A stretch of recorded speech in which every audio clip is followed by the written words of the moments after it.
আসসালামু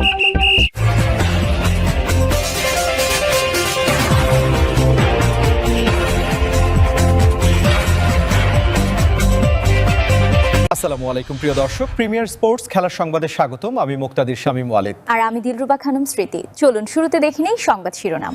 Move forward Bangladesh. Premier Sports Headline. টাই ব্রেকারে ভারতকে হারিয়ে চ্যাম্পিয়ন বাংলাদেশ। প্রথমার্ধে গোল হয়নি, দ্বিতীয়ার্ধেও বদলাল না ফল। 90 মিনিটের খেলা শেষে তাই অবিচ্ছিন্ন থাকে দুই দল। শিরোপার ভাগ্য নির্ধারণে তাই টাই ব্রেকারে গড়ায় ম্যাচ, যেখানে 4-3 গোলে ভারতকে হারিয়ে অনূর্ধ্ব 20 সাফের চ্যাম্পিয়ন হয়েছে বাংলাদেশ। টাই ব্রেকারে প্রথম শটেই মিস করে বসেন ভারতের ঋষি সিং। তার শট ডান দিকে ঝাঁপিয়ে পড়ে ঠেকান বাংলাদেশ গোলরক্ষক ইসমাইল হোসেন মাহেন।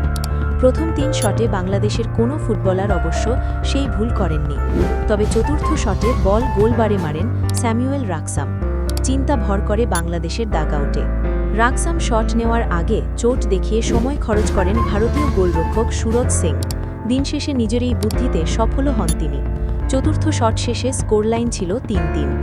পঞ্চম শটে ভারতের ওমাং ডোডুম আবারও সুযোগ এনে দেন বাংলাদেশকে। তার শট বারের ওপর দিয়ে চলে যায় গ্যালারিতে। তাই পঞ্চম শটে গোল করলেই চ্যাম্পিয়ন বাংলাদেশ।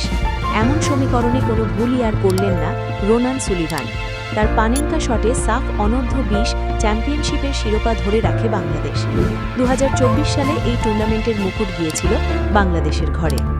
মালদ্বীপের জাতীয় স্টেডিয়ামে আজ ম্যাচের শুরু থেকেই দুই দলের বলের দখল ও মাঝমাঠ নিয়ন্ত্রণে রাখার লড়াই ছিল সমানে সমান। বাংলাদেশের সেরা সুযোগটি আসে 13 মিনিটে।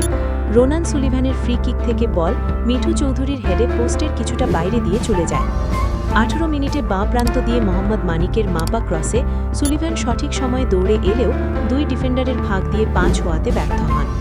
ম্যাচের 32 মিনিটে বিপদ থেকে বেঁচে যায় বাংলাদেশ। গোলরক্ষক ইসমাইল হোসেন মাহেন পোস্ট ছেড়ে বেরিয়ে আসায় ফাঁকা পোস্ট পেয়ে ভারতীয় ফুটবলার চিপ শট নিলেও গোল লাইন থেকে তা দারুণভাবে প্রতিহত করেন বাংলাদেশের ডিফেন্ডাররা।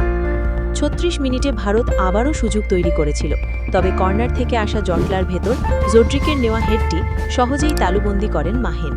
প্রথমার্ধের শেষ 10 মিনিটে বাংলাদেশ খেলার গতি নিয়ন্ত্রণ করে ভারতকে চাপে রাখলেও ডেডলক ভাঙা সম্ভব হয়নি।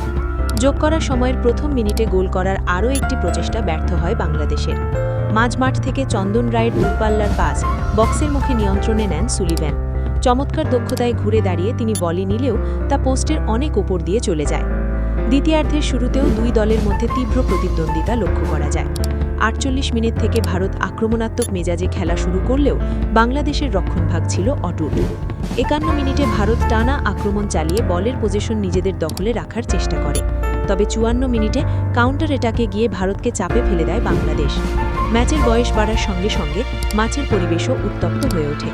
57 মিনিটে সাইডলাইনের কাছে বলের দখল নিতে গিয়ে দুই দলের খেলোয়াড়দের মধ্যে রীতিমতো ধাক্কাধাক্কি ও জার্সি টানাটানির ঘটনা ঘটে। 66 মিনিটে নাজমুল হুদা ফয়সালের জায়গায় মাঠে নামেন ডেকলেন সুলিভান। সেমিফাইনালে নেপাল ম্যাচের মতো ক্যামিও রাখার প্রত্যাশা ছিল তাকে নিয়ে। যোগ করা সময়ের 3য় মিনিটে তার পাশে ভারতীয় গোলরক্ষককে একা পেয়েছিলেন রোনান, কিন্তু কাটাতেই পারেননি বল। এরপরই শুরু হয় টাই ব্রেকারের গল্প, যেখানে রোনান ছাড়াও বাংলাদেশের হয়ে গোল করেন মুর্শেদ আলী, চন্দন ও রিয়াদ ফাহিম। হ্যালো বন্ধুরা, আপনার চ্যানেল কি প্রিমিয়ার স্পোর্টস? এখনই সাবস্ক্রাইব করুন